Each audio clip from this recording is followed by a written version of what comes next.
Hello at welcome na naman po sa panibagong episode ng Give My Two Cents. Hindi ko po alam pang ilang episode na to kasi sa totoo lang, hindi pa po ako nakakapag-upload ng kahit ano. At yung pong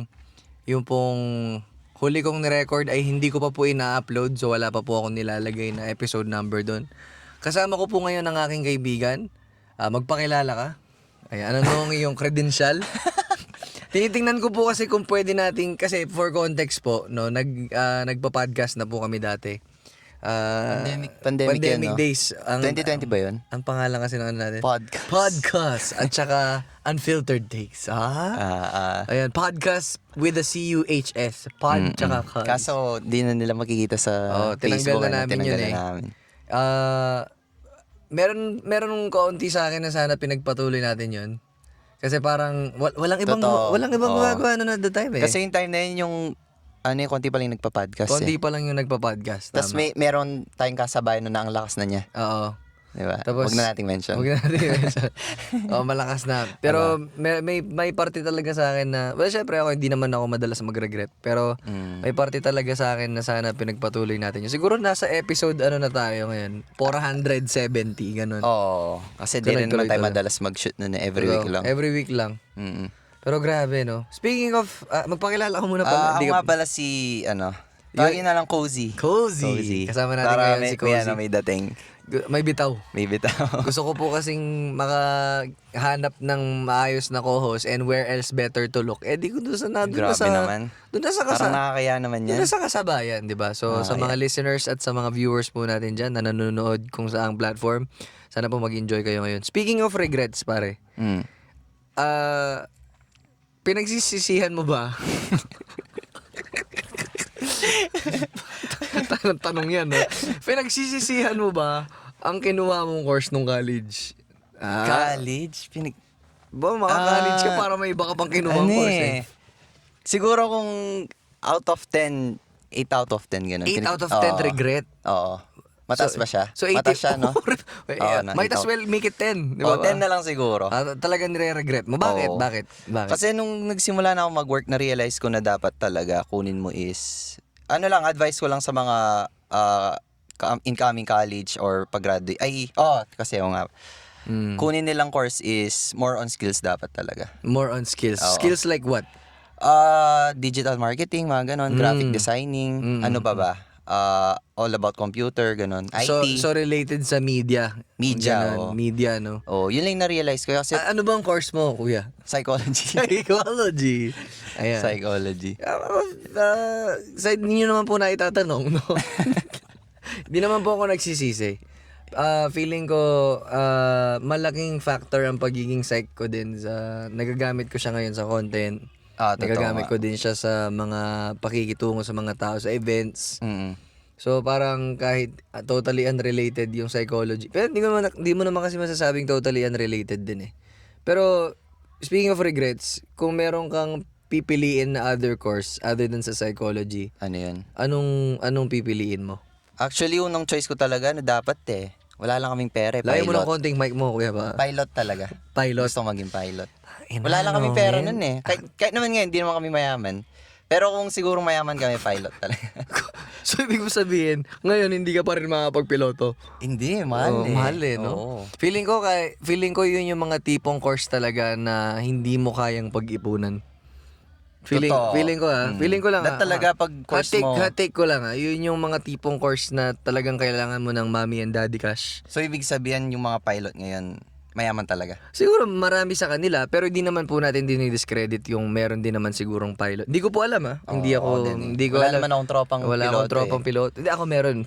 Mailan din. Pero lahat yun mayaman din. Talaga, no? Pero hindi natin alam, baka mayroong mga pilotong scholar, may mga pilotong nakahanap ng paraan kung paano maging piloto. Pero sa pagkakaalam ko kasi mahal. So parang yun yung mga tipong course na hindi mo siya magagawa agad-agad. Yung ngayon, no? Yung naisipan ko siya. Not unless meron kang privilege to do so. Kasi hindi siya kagaya ng, kunwari, kahit nga doktor di ba? Kunwari doktor. Doktor. Magtrabaho ka muna, ipon kang konti. Yun, mapapag-ipunan mo di ba? Kahit med school, di ba? Pero ang piloto kasi parang That hirap. instant money. Hirap. Hirap. Ikaw ba? Ako kung hindi psych, Psych, kundi psych. kung hindi psych ang ako, feeling ko multimedia. Multimedia arts, MMA. Naisip ko din niya kasi parang ngayon yung mga nakikita kong work, more on ano talaga eh. O tsaka feeling ko, kasi 'di ba dati kinuha natin course yung psych kasi feeling natin ano siya, versatile, 'di ba? Oo. Marami kang pwedeng pagpilian. Mm. Pero ako, ang nakikita ko kasi, in order for you to pursue psych as the career itself, feeling ko kailangan mo talaga mag-pursue ng higher studies, like masteral, Masterals, no? 'di ba? Kailangan mo talaga mag-psychologist. Oo. Hindi lang siya Kasi pwedeng... sobrang lala, hindi, syempre, sobrang lala din ng state ng mga RPMs sa bansa natin. Kasi kapag, parang nag-overlap na din kasing ginagawa nila, yung, paano ba to? Parang, hindi naman sa nawawalan sila ng use per se, pero parang ang hirap maghanap ng trabaho kung psychometrician ka. Oo. Ako, yun yung nakikita ko. Although, very versatile nga ang psych, napakarami mong pwedeng gawing career path, like, sa education, sa HR. Ano kasing HR? Sa corporate. IO.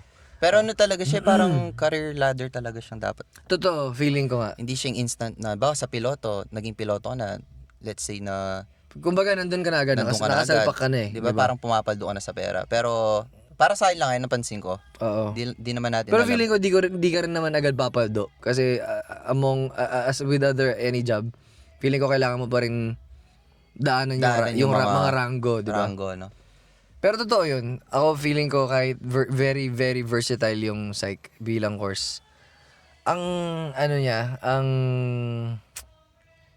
kailangan siguro talaga mahal mo yung ginagawa mo. Passionate ka. Feeling ko naman lahat naman ng course ganun eh. Kailangan mahal mo. Pero it takes a different level of love with psych. With psych, oo. Kasi ang dami kong nakakalungkot din na ang dami kong kilalang nagsiswitch ng career. Kasi nga, syempre, hindi siya lucrative. Di ba? Oo. Kapag tinatanong ako ng mga tao kung may pera ba sa psych, sasabihin ko talaga wala. Wala talaga pera sa psych. Not unless makapasok ka sa HR and then you climb the ladder sa corporate setup. Totoo. Kung HR setup ka, yun, possible.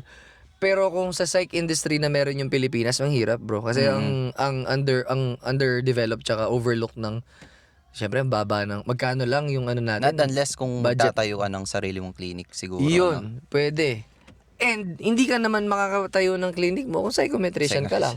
Di ba? Dapat talaga i-pursue mo Mag-pursue ka yung ng higher studies. So, yun po yung mga harsh realities ng, I think, ang nakikita ko sa psych industry bilang mga psych graduate din. Kasi, ilan sa mga batchmates natin ang alam mong nasa psych industry talaga. Siguro, mga 5 lang. Di ba? Oo. Di ba? And, Yung iba pa doon, nag-switch na to corporate. kaya nga I think that deserves a conversation as well na parang nakikita natin yung realidad ng isang industriyang hindi inaalagaan. Kasi feeling ko, dahil nga privatize yung practice, ang hirap makakuha ng makataruhang sahod. Sahod talaga, oo. Totoo. Hindi kagaya kapag kunwari, 'di ba, naka-public sa public sector, like for example, education. Kung papasok ka sa private practice sa pagtuturo, at least may nilook forward ka eh. In the future na makakapagturo ka din sa public eventually. Natataas din sahod mo, gaganda yung benefits mo, mas maayos yung career path mo.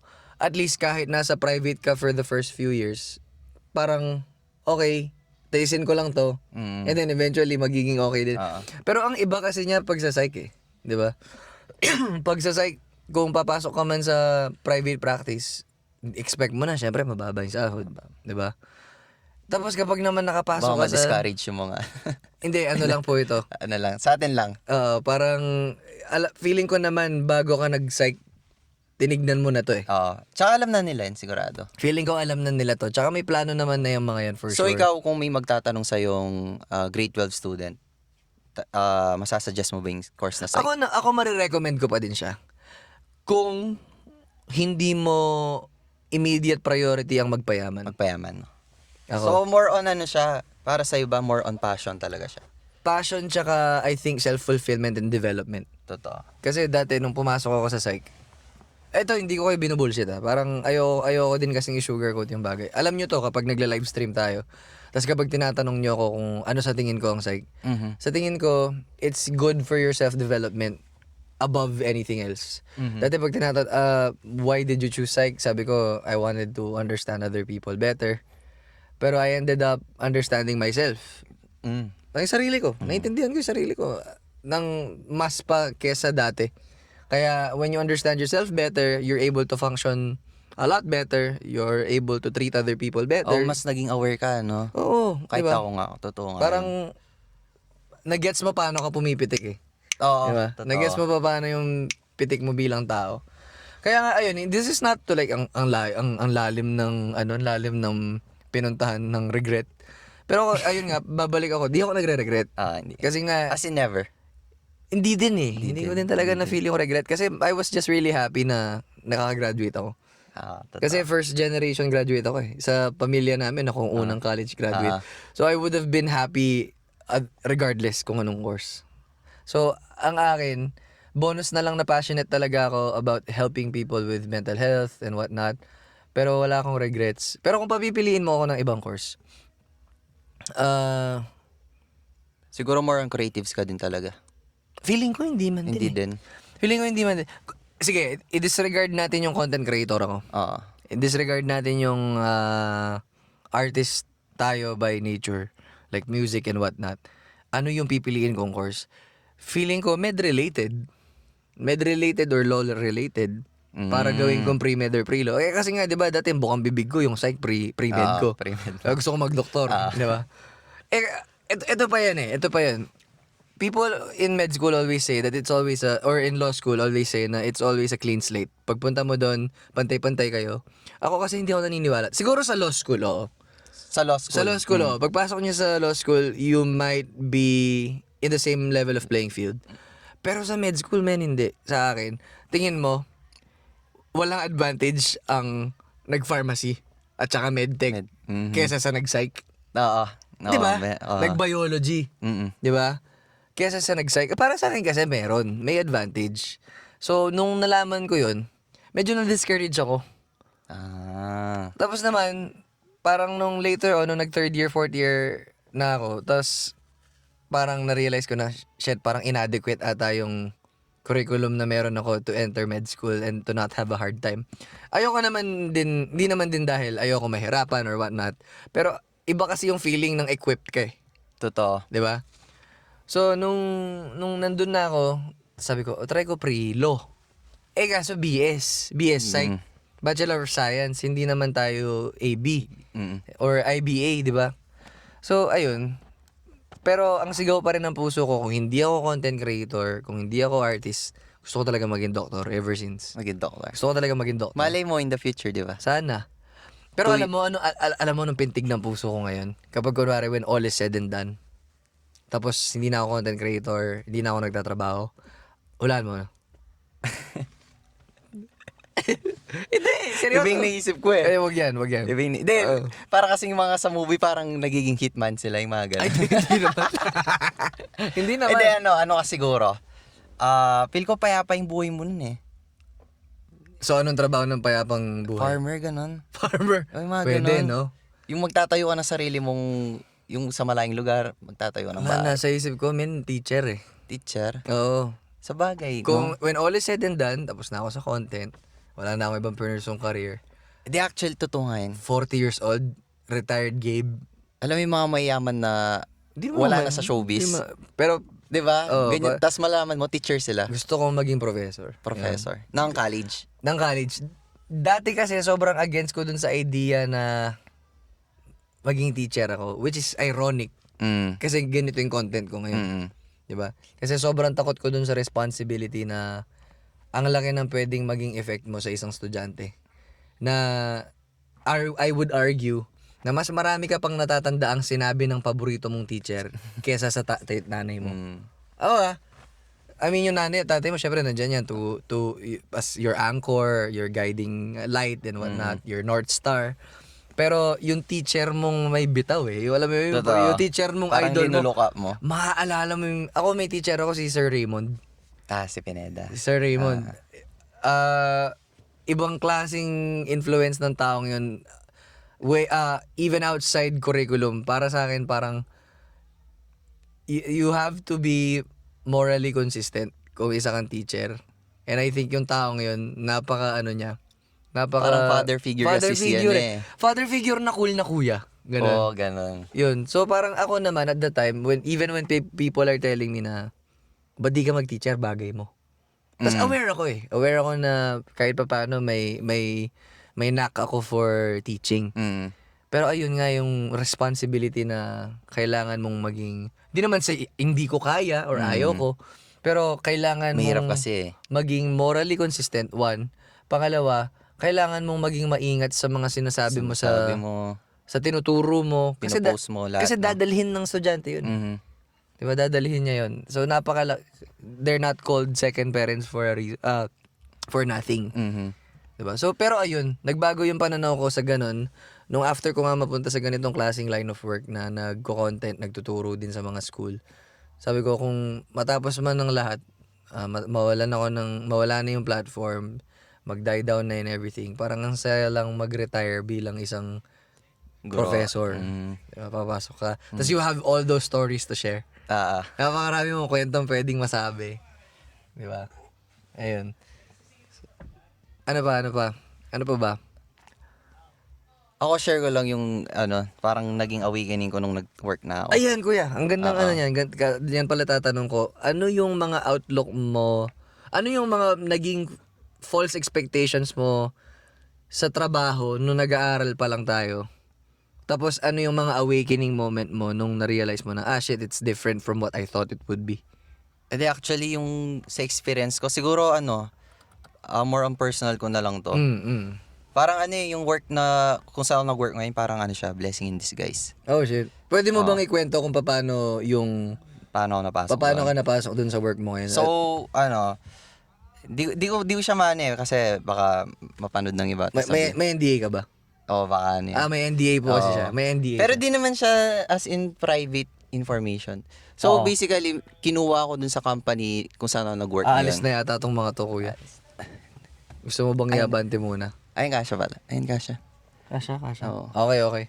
Ayun, tapos, yung first position ko doon, parang office assistant ako, parang executive assistant. Okay. So, basically, parang ginolo ko lang yung YOLO. YOLO. Oo, kasi wala naman akong idea kung anong Fake it till you make it ka talaga nung time na yun. Alam ko to, bro. Yun, parang Alam ko. ganun.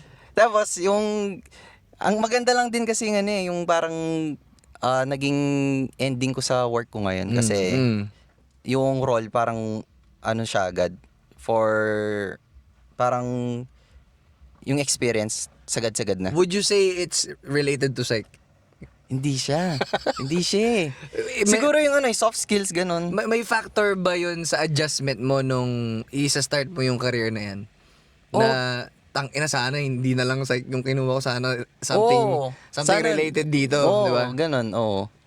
Pero pwede rin naman kasi more on more on people relationship, kumbaga ganun.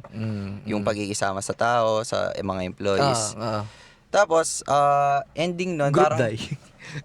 Group dynamics, di ba? Parang ending nun, na-realize ko na dapat pala nag-IT na lang ako, ganun.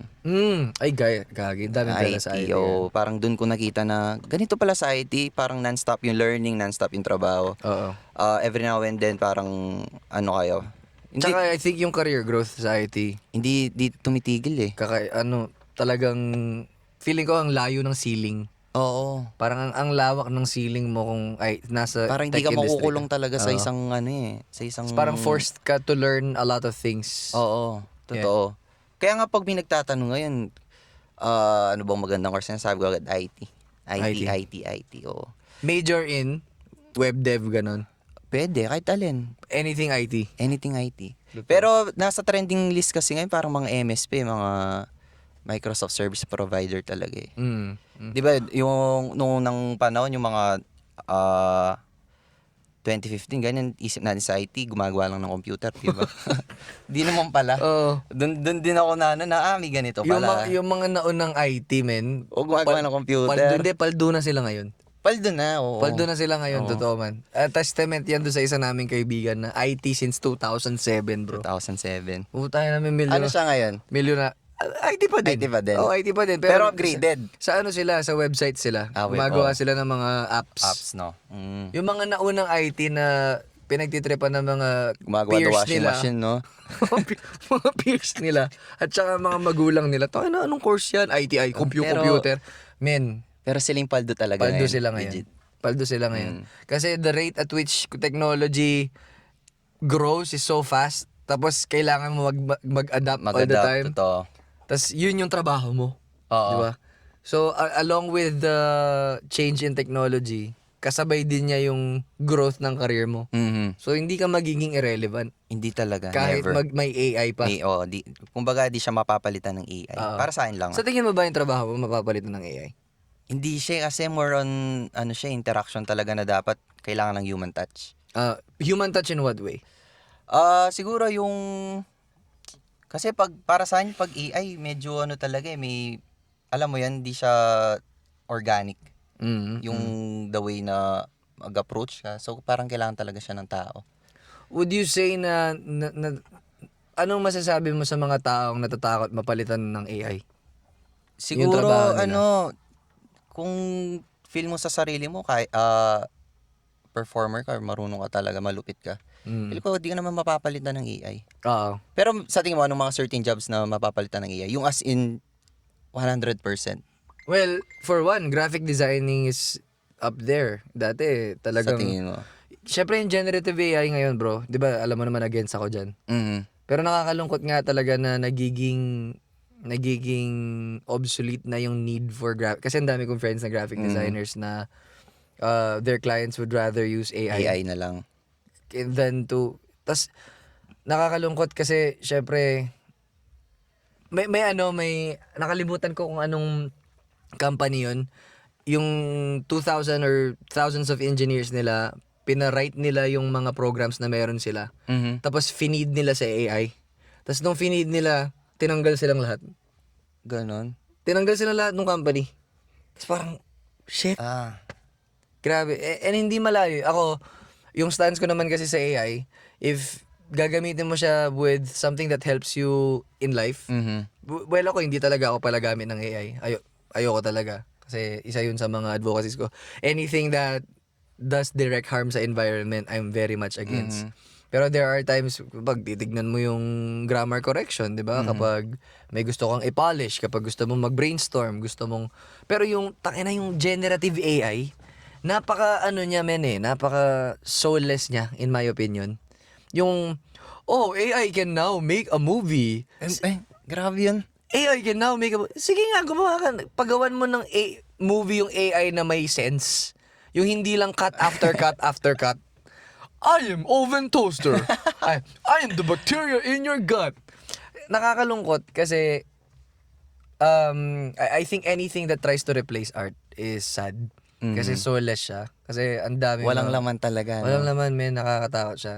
Although, nakakatakot siyang nakakabilib at the same time. Kasi, walang nag-shoot nitong video na to. AI lang to. Generated lang siya. Oo. Generated lang siya.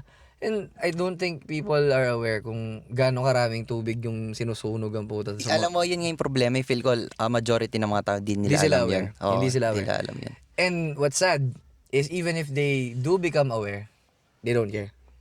Sa bagay. Oo, totoo nga yun. Alam mo ba, may conspiracy theory na ginawa ang AI to confuse people. So that when nations leaders do some crazy shit, your first instinct is to question if it's real. Oh. Sa Diba? bagay ngayon, no? Di ba parang kapag may ginawang katangahan tong si ganyan, si ganito. Baka AI lang. AI lang yan. Oo.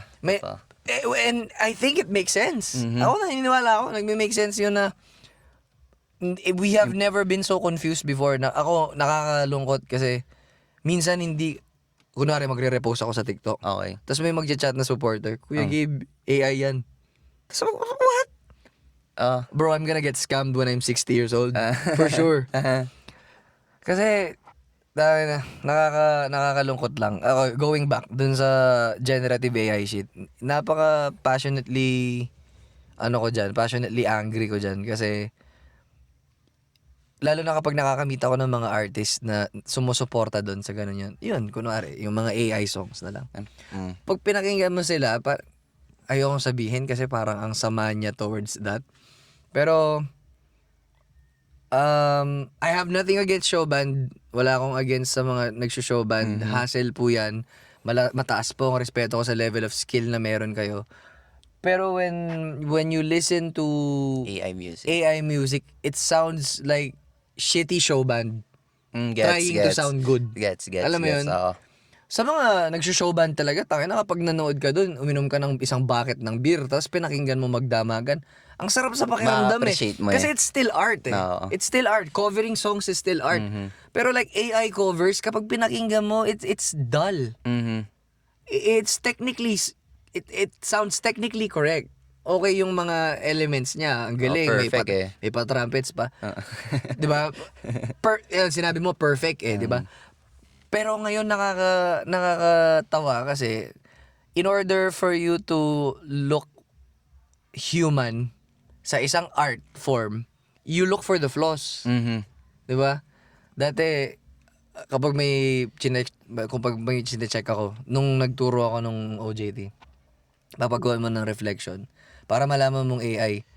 Titingnan ngayon, hindi mo na hinahanap yung ay, magaling to, perfect to. Hinahanap mo na yung mga mali. Mali. Para malaman mong siya talaga yung nagsulat. Oo.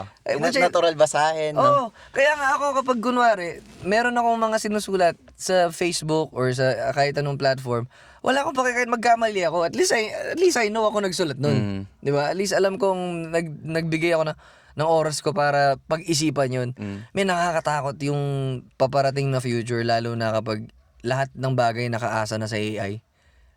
Na yung mga emails ng mga tao, AI na. Tapos AI na lang yung nagsasagutan. Totoo. I mean, I get it. Sure, sige, progress. Pero until we find a way to mitigate the damage it does to the environment, I think nakakalungkot siya. Kasi not only does it steal jobs from people, it also harms the environment. It also makes you dull, docile, Hindi ka na mag-iisip, numb. no? Nagkapampangan bigla. Hindi ka na mag-isip Minsan gusto ko mag-shoot ng kapampangan episode. No? Pwede. Oh. Feeling ko lang gagawa ka nito Feeling ko lang gumagawa nun Pero ayun, ano pa ba? Ilang minutes? Uy, 27 minutes na nga Naisip ko na kung ano hindi mapapalitan ng AI, mga blue-collar job pala. Blue collar job like labor? Oo, mga, tubero, ganyan, no? Siguro, di naman, sa tingin mo ba? Hard skills yun, bro. Hindi, sa tingin mo? Hindi. 20 years from now? Hindi siguro, no? Kasi, Give it half a century. Magkakaroon na, syempre, along with the speed of growth sa artificial intelligence, kasama dyan ng robotics. Di ba? malay natin, hindi natin alam. Meron na nga mga concept robotics na naglilinis sila ng bahay. Oo. Di ba may mga ganun na? So, ikaw, may tanong ako. Go, kuya. Sa school setting, against ka ba sa mga teachers or students na gumagamit ng AI? Ano yung limitations mo? Tangin na kung di ka na nag-iisip.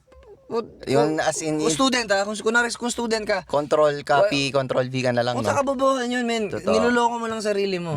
Kung gano'n na lang ginagawa mo sa school, mag-AI ka na lang. Huwag ka nang pumasok sa school. Tanang niloloko mo sarili mo, sinasayang mo tuition mo, sinasayang mo babaon ng parents mo sa'yo. Kung pinapagawa ka ng reflection paper, essay, reaction paper, puta, gamitin mo utak mo. Pigayin mo ng konti. AI expert ka na. Di ba? Mag-AI expert ka na lang, tapos magpasamit ka na lang. Totoo nga.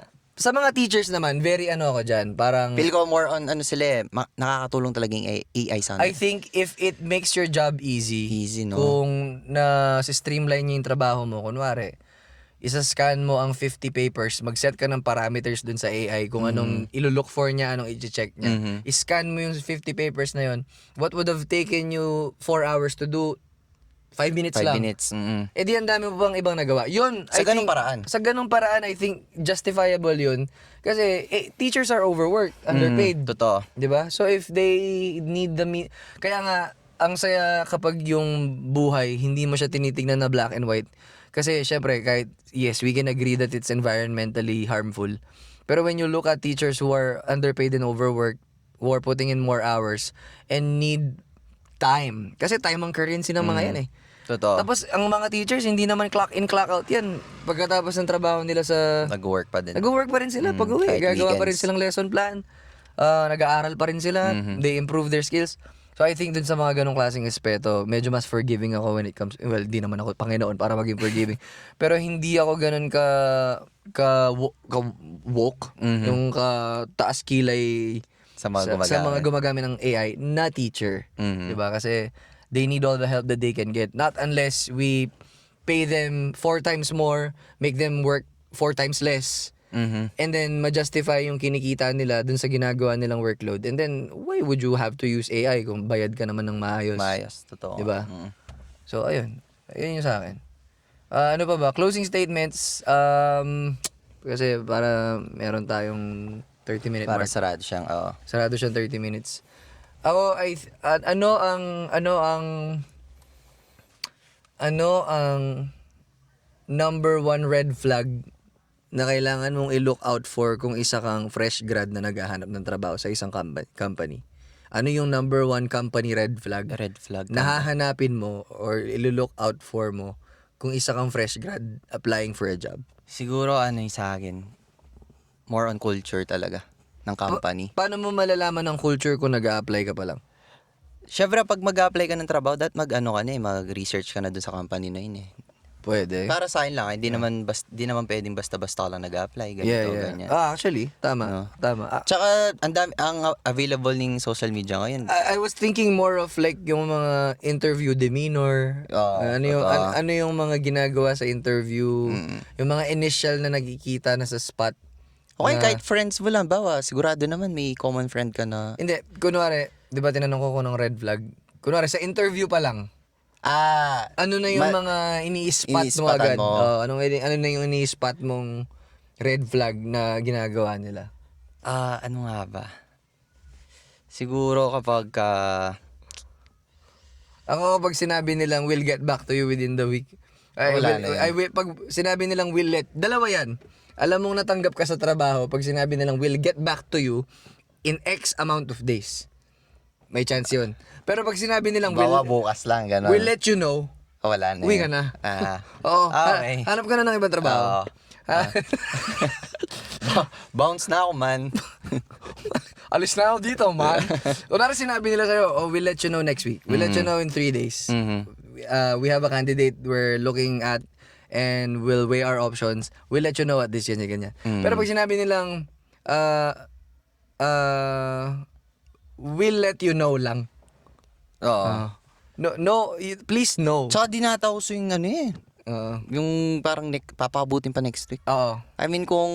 Not unless saturated yung trabaho, so marami nag-a-apply. Oo.